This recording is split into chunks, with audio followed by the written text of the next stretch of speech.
Hello, everyone. Welcome back to Breaking Shan podcast, Ep.8. Today, we're here with Dr. Coleman, one of my former teachers and an amazing math teacher, almost like a math magician teacher here at Atlantic City High School. So, we'll be asking him a few questions to get to know him better and some advice from him. So, let's get started. Hello, Dr. Coleman. How are you doing today? I'm doing fine, but I have to make this disclaimer. I always try to make sure I have a small digital footprint, and just because Sean asked me to do this, I'm a willing participant. But yes, I like to keep my digital footprint small, so this is above and beyond what I normally would do. Thank you. All right, okay, we can get started. All right, that was great.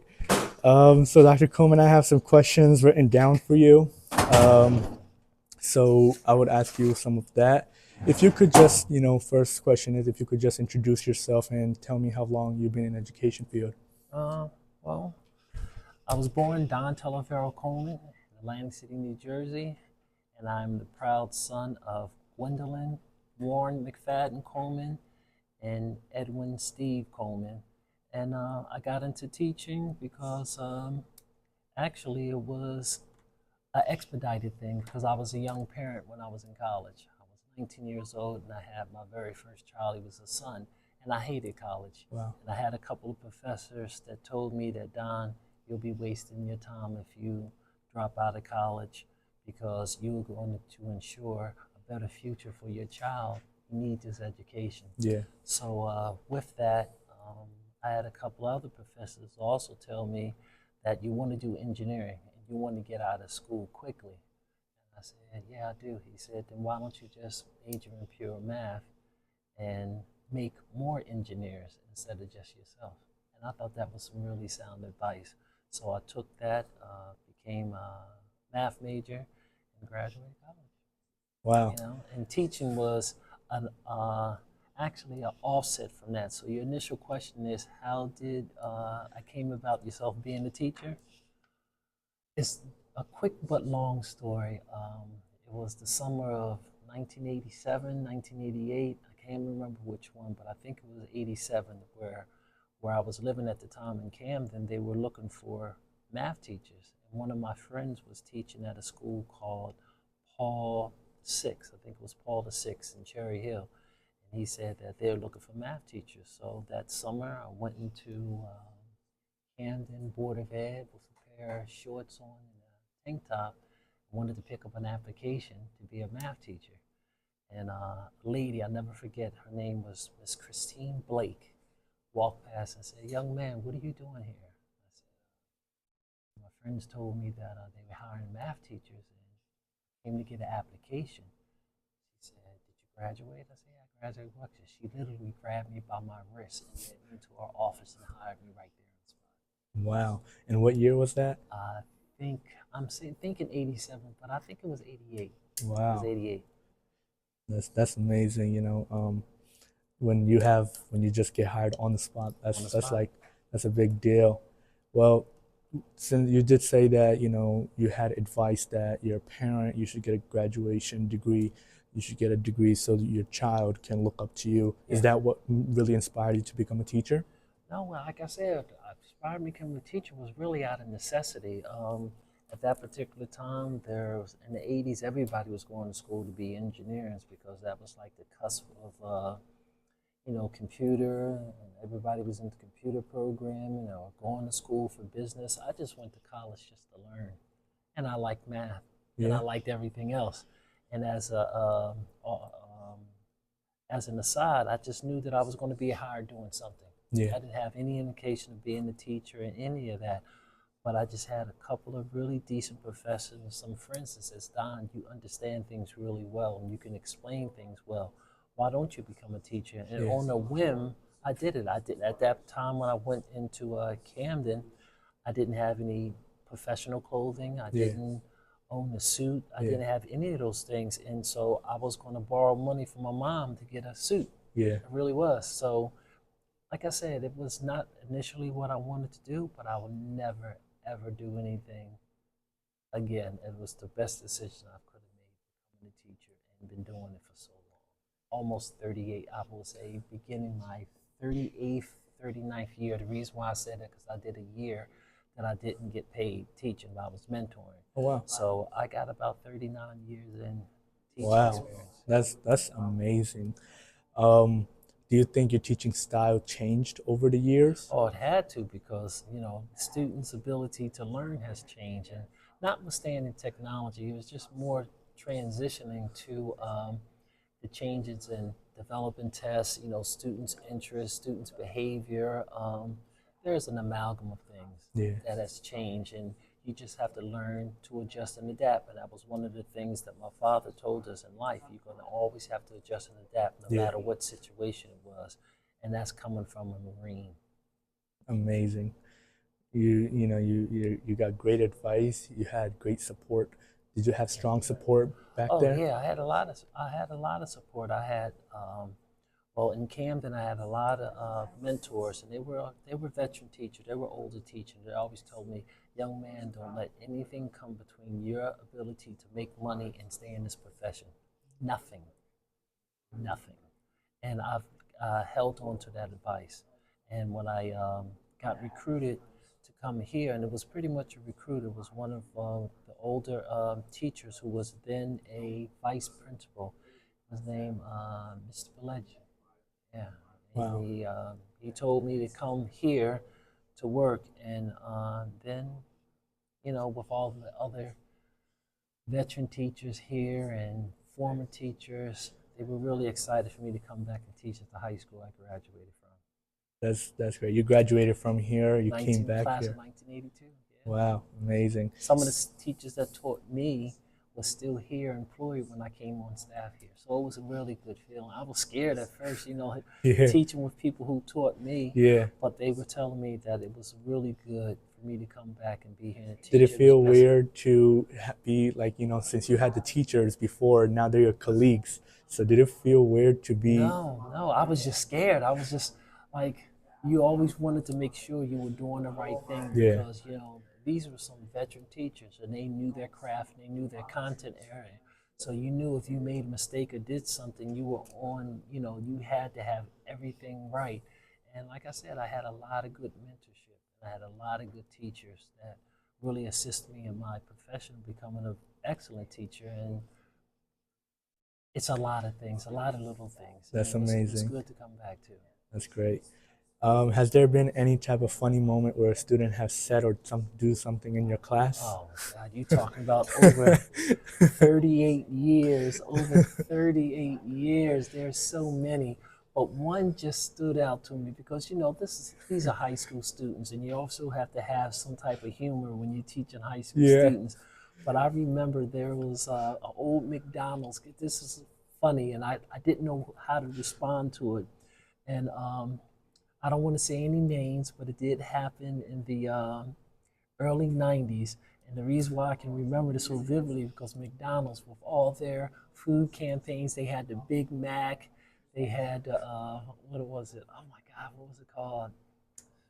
Oh my God, not the Big Mac. It was called the Big and Tasty. It was Okay. literally called the Big and Tasty. So, like I said, this is high school students.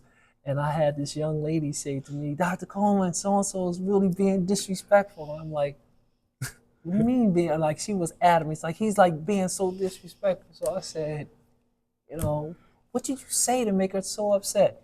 He said, nah, Coleman, I'm like, what? He said, I just asked her, did she ever had a big and tasty? And I was like, I didn't know how to respond because you get the innuendo what he was really speaking about. And at that moment, I just said, just mind what you say and be on your best behavior. But after years, it's still thinking it's funny because, That God, is high really school funny. students can be terrible, man. That's all I can say.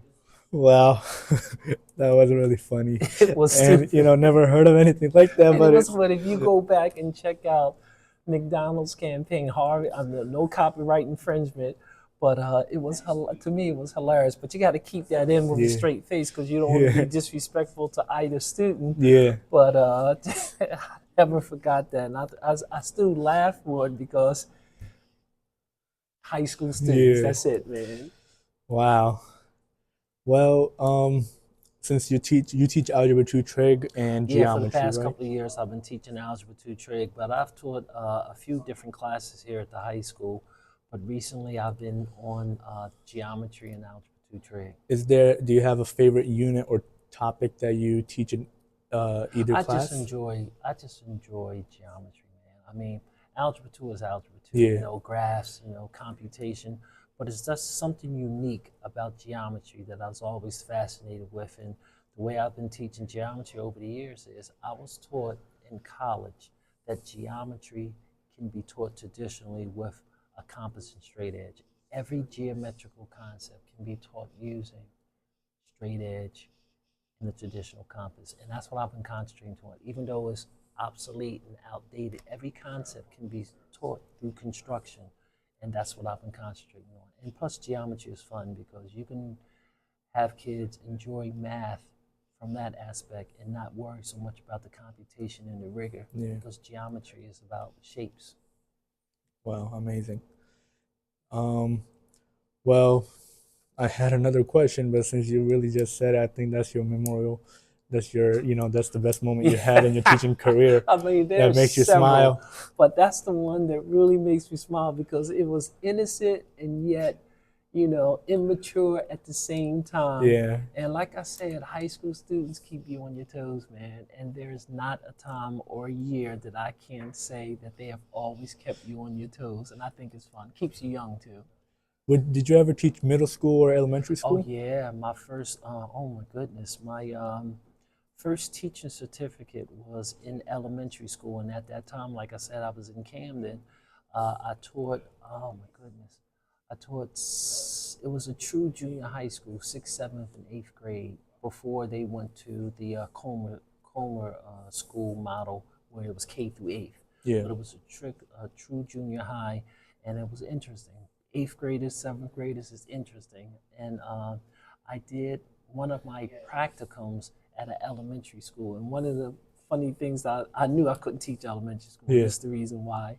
Because when I had to go to recess duty, talking about funny moments, little kids like the first grade, second grade, just be like, oh my God, you're tall. Mr. Tall Pants. So I was called literally Mr. Tall Pants. And that's when I knew, oh goodness, I don't think I can teach the elementary I don't kids. think I gotta But it ask was you if you fun. would want to go back. I don't think so. Well, no, it's just it's cute and it's nice in that aspect because kids are innocent, man. No Yeah. matter what age, I'm talking even high school students, they're innocent, and what they say comes from the heart.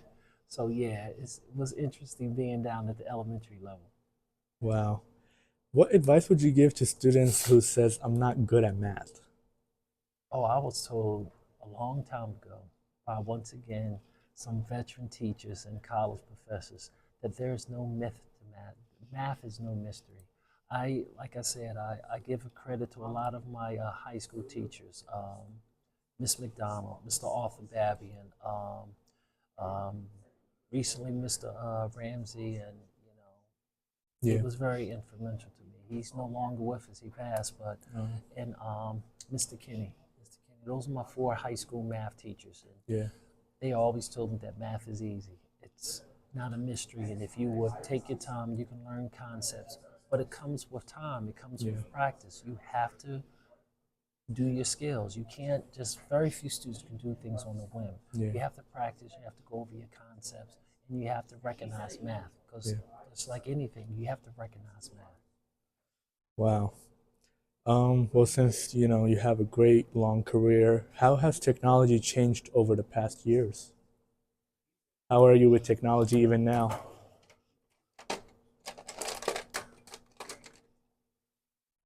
This right here is technology. A pencil is technology.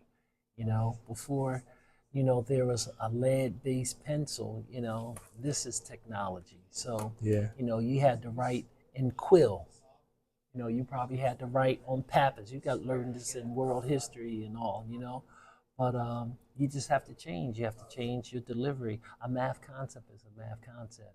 Those universal laws. You know Yeah. what I mean?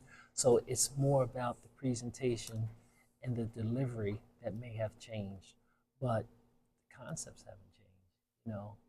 You still That's need true. this. I don't care what anybody says. You No need matter to type. how technology goes, you can't walk around with a laptop everywhere. No, you You can't. need a pencil, You pen. need something to write with because you You know need to sign a paper. You need a pen for you that. You need can't sign with a you need laptop or that. phone. Yeah, I still think that concepts are concepts. Uh, uh, the square root of -1 has always existed. You know, Yeah, you can't change that. The concepts you can't change. Pi is existed. yeah, It, it can't change. yeah. It's the delivery system or the medium that you work with have changed, but a math concept is universal. Wow, that's great. Is there something that over the years students may have taught you? Patience, um, their insight, because as teachers, sometimes we get lost in our instructional delivery, but students learn, Yeah, students grasp things, math or English or US history. I think that the things that students have taught me is patience and to slow down and have understanding because a student's mind, whether it's a sharp mind, whether it's a challenging mind, whether or not, students are having trouble with a concept, it's not so much that, but it's more so about me understanding them and their learning modalities. yeah, That's more than anything because my delivery may have not reached 5 students, and then I have to go back and say, how come I didn't reach that yeah. student? So they'll teach me how to improve my teaching deliveries. Great. Wow. Um, what's something students might be surprised to learn about you? Outside of school, Maybe in school, let's say something that maybe you might not do in the classroom, but on your prep time, on your own time. like um, like a hobby or something Sure. like that. Yeah. I mean, a lot of people don't know that I was short my black belt.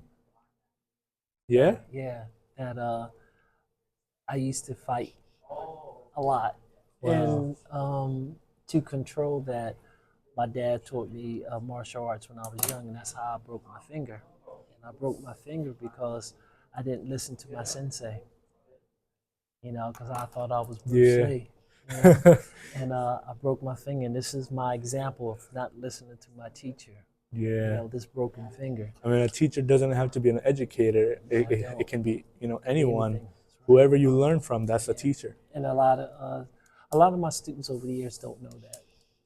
Yeah. And I stopped training because my sensei passed very early. And most people, if you have a good sensei and a good teacher, you don't want to learn under anybody else. Yeah. And I haven't.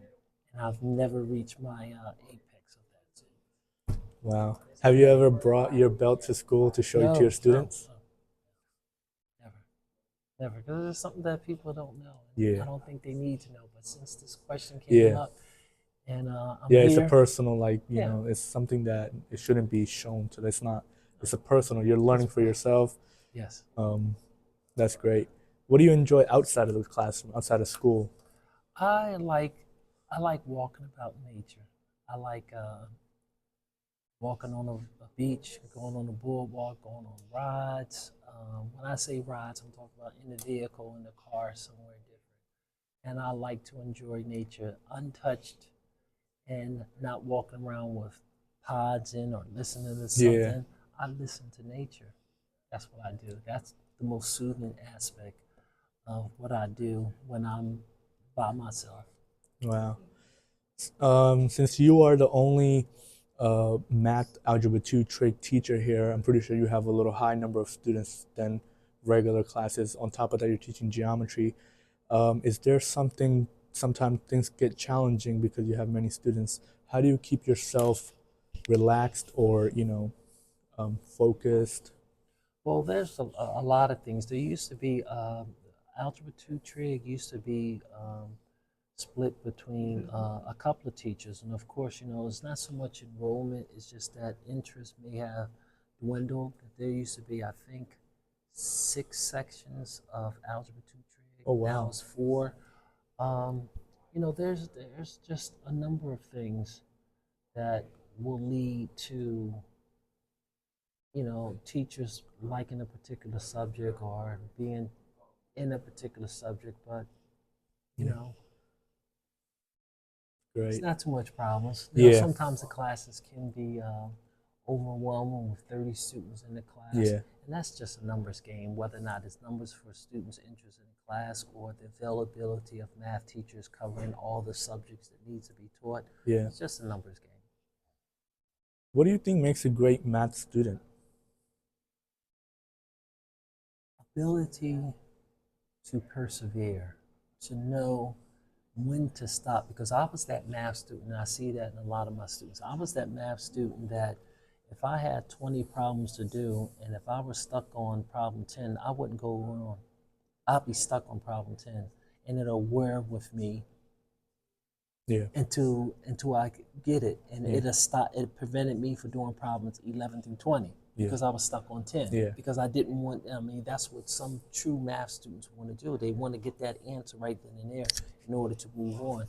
And you know what I've learned over the years from myself doing it, and from me telling students that if you get stuck on a problem, you know what you do?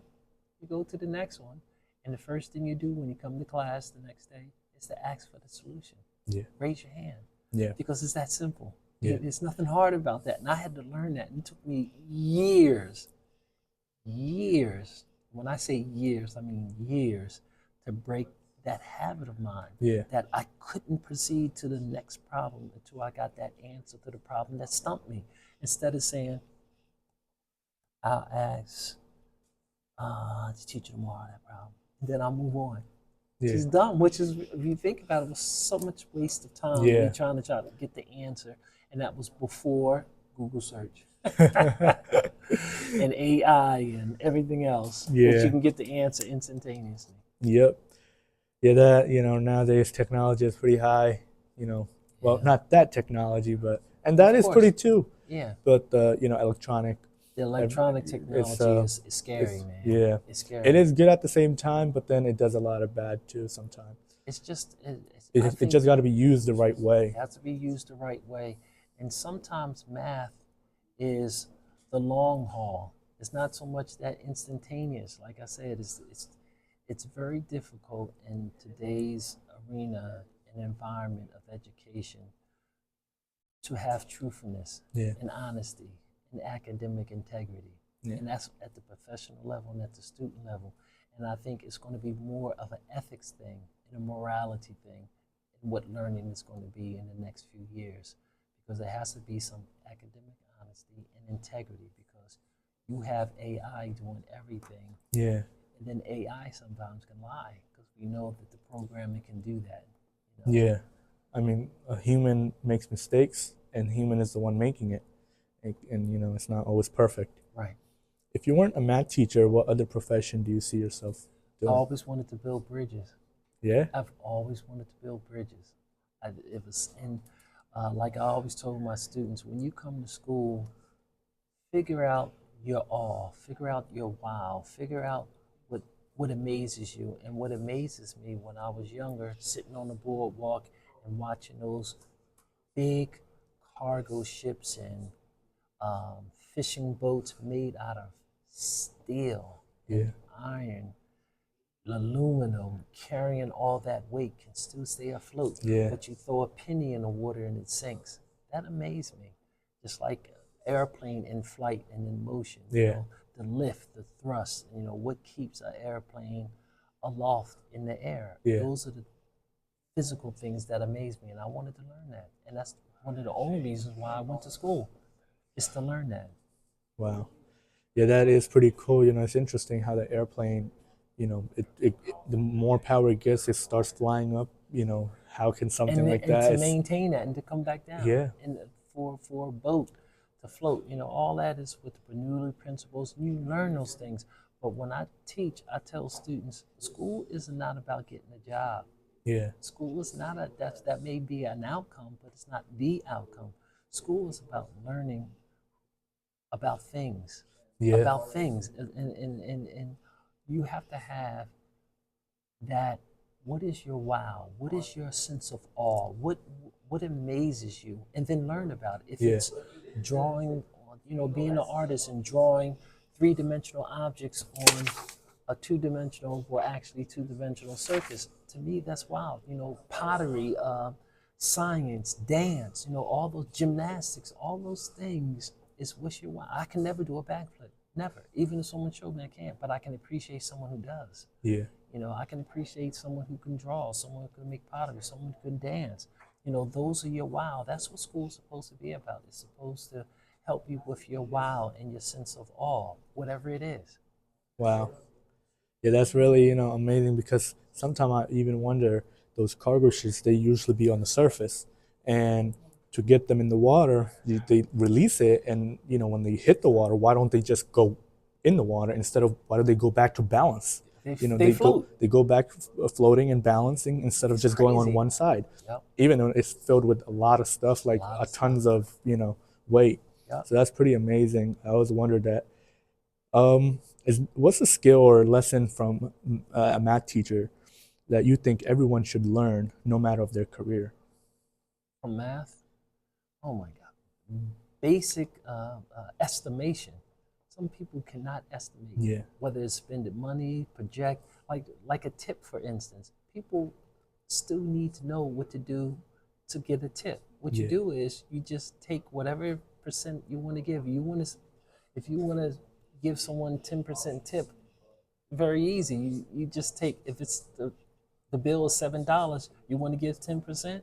10% start with a 1. The bills start with a 7. So multiply 1 times 7 and put a decimal in front of 70 cents.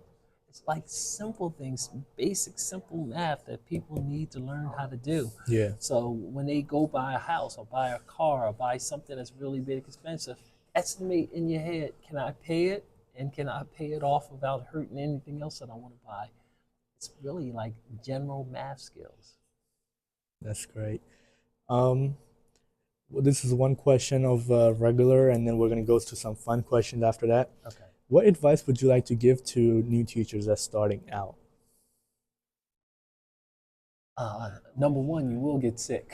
Yeah, And like the reason why I say this because one thing that I learned when I first taught was you are not around, and this has nothing to do with whatever content they want to teach. This is my advice to new teachers: stay well, yeah, because you're around more people than you have ever been in your life. yeah, You know, you were in college, you have been around your family, but when you teach in the school, it's like its own ecosystem. You will get sick because yeah, you're around a lot of different people. yeah, That's my only advice. Not the content, not you better be on time, because that's yeah, inherent in any job. Be on time, do your job, make sure you follow the rules. But my job for teaching was you will get yeah. sick. So stay healthy, and you're around different people. Yeah, That's and it. anything happens in different houses, Yeah, it can yeah, and come it's from just, anyone, and you never, even colleagues. yeah, It doesn't even have to be. colleagues. So be mindful, and this predates COVID. None of that. It's just that when Yeah, I first, I've never had pneumonia in my life, nor did I have the flu. My first year teaching, I had walking pneumonia. I got sick as a dog, and the doctor said, "Young man, what are you doing?" I said, "I'm a teacher." He was like, "Oh, you're around more people." I'm like, "What?" And he really broke it down to me. I'll never forget my doctor telling me that. And I was like, I didn't think that. And so my advice to some new teachers is stay healthy. In the wintertime, drink soup and tea because you will get sick because you're around different people. That's yeah, it. And you, of course, you build up your immunities. But that was one shade of advice that no one told me. great. So, Dr. Coleman, we got some fun questions written down for you. All right. Let's see what we get to know you more. Okay. Have you ever received a funny nickname from your students or colleagues? Did they ever give you a Well, funny nickname? uh, oh God, I don't think it was so much of a nickname for this. I don't know about it. Um, what was it? Dr. Williams used to call me the giraffe because she said I was tall and I had glasses. So there was a time that Dr. Williams used to give me a lot of like giraffe things. That was her. No, she called me pencil. She called me Pencil. So Yeah. she said because I'm exact. I'm exact. So she called me Pencil. But if there's any nickname that my colleagues share, they probably didn't share it with me. But Yeah. that was probably the only thing. And I think that I am perceived to be serious, and people don't know. I joke all the time, Yeah. and you know that. Yes. But I think that Definitely. some students and some of my colleagues perceive me to be quite on the serious side, but I'm not. Really? It's just that when I I think teach. you're great, both sides. Maybe, funny, you look amazing. But it's And, just so funny. I think so. you already look Maybe I'm way, stoic. I you don't already look know. really young. And then when you get in the funny part, you look even younger. Okay. Thanks. If you could create a math themed holiday, what would it be called and how would people celebrate it? Mm. A math theme holiday.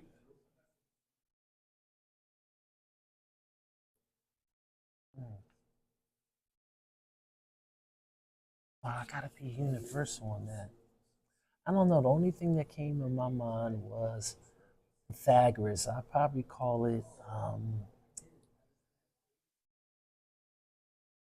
yeah, the School of Athens. What did I have? It was a few. Oh my goodness. You got me thinking now. It was years ago. I said I really would like to have the academy. It'll be called probably the Academy Day, where you have to learn something that's considered obsolete, like astronomy, something like that, or Yeah. you know, learning about something from ancient Greece or Egypt. It'd be something like that. The Academy. That's what comes to my mind. Pythagoras and the Pythagorean Academy. I don't know why. There'd be something named after that. Not so Okay. much a math Yeah. concept, Yeah. but a mode of thinking Yeah. and looking at the world, like Plato's Academy or something like Yeah. that. It'll be something mathematical because if you look at all of the so-called greats in education or in history, they were like the Renaissance people. They knew how to draw, they knew astronomy, they knew math, they knew Wow. science. They knew a lot of things. So it wasn't just like one thing. It'd probably be a day of everything, if I Wow. could. Yeah, it's hard sometimes to come up with something like Yeah, that. something like And that on the spur of the especially, moment. math related or any subject related. Yeah, so it'd probably be like a real big thing. That's still great. If you could invent a new math tool or gadget, what would it be and how would it work? I wouldn't so much be able to invent anything because I don't have that Yeah. creativity like that. I just don't. What I would like to do is it's something old, and a lot of students have no clue what it is. I would like to bring back teaching the abacus. The what? The abacus. What was that? Nobody probably knows. It was a counting tool. It was a counting tool that you learned back in, elementary school. Wow. Abacus, yeah. It's an old counting tool. It's base 10 counting tool that you would have these beads and you were teaching young people place value. And I would like to bring that back. Forget the slide rule, but I'll bring back the abacus. Yeah, Great. since you didn't know what it is, look it up. I Okay? sure will. If your teaching career was to be made into a movie, what would you title it? Oh my goodness. I always wanted to write a book about my teaching career. Sure. Really, really. Well, if I had to make a movie, a day in the life, A day in a life. a day in the life, In the life. and it'll be like a sub caption, it'll be like my high school experience or my schooling experience. It'll be something like that, a day in the life. Because if you think about it, some of these students spend more time in their high school and let's say their former education than they do their family. Think about it. You're Yeah. in school you're preparing to go to school like 6:30, Yeah. 7:40, 6:40, 7 o'clock in the morning, Yep. and you're here sometimes at 2:15, let's say 3 o'clock. That's a long day. Yeah. That's a long day. So it'll probably be a day in the life of a student like Wow. that.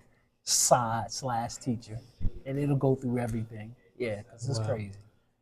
If you could switch places or with any teacher for a day, like well, if you could change your job in the school with any teacher, what who would you choose, or what kind of job would you want to switch to in the school? In the school, a PE teacher. Yeah. Yeah, I don't know why, but my experience in PE was really fun. It was really fun, and What's your favorite sport? oh my goodness, I liked all the sports. I wasn't very good at roller skating, but I would love to be a PE teacher, man. I'll go wild.